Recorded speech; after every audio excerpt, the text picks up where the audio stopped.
মহিলারা উলঙ্গ হয়ে গোসল করলে কি হয়? আমাদের অনেক মা বোনেরা কোরআন ও হাদিসের বিধান জানে না। লজ্জা নয়, সকলের জন্য জানা উচিত, বিশেষ করে মহিলাদের। নির্জনে গোসল করার সময় মহিলারা সম্পূর্ণ উলঙ্গ হতে পারবেন কি না। নির্জন স্থানে যেখানে অন্য কারো দেখার সম্ভাবনা নেই, সেখানে প্রয়োজনে উলঙ্গ হয়ে গোসল করা জায়েজ বা বৈধ। বেশ কিছু সহিহ হাদিস দ্বারা এটি প্রমাণিত। তবে আলিমগণ বলেন যে আল্লাহর প্রতি লজ্জা বজায় রাখার জন্য যতটা সম্ভব সতর ঢেকে রাখা উত্তম এবং এটি অধিকতর পছন্দনীয়।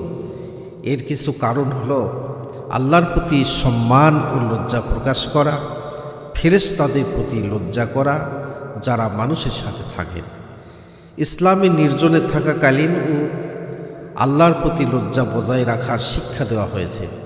এ বিষয়ে একটি গুরুত্বপূর্ণ হাদিস হলো মুআবিয়া ইবনে হায়দা রাদিয়াল্লাহু তাআলা থেকে বর্ণিত।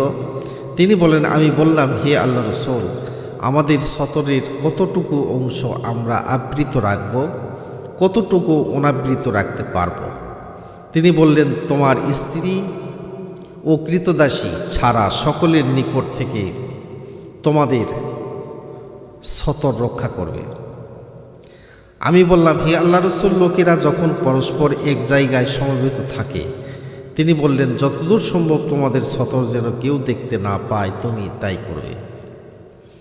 আমি আবার বললাম, হে আল্লাহর রাসূল, আমাদের কেউ যখন নির্জনে থাকে। তিনি বললেন, মানুষের চেয়ে আল্লাহ হয় এর বেশি হকদার যে তাকে লজ্জা করা হবে।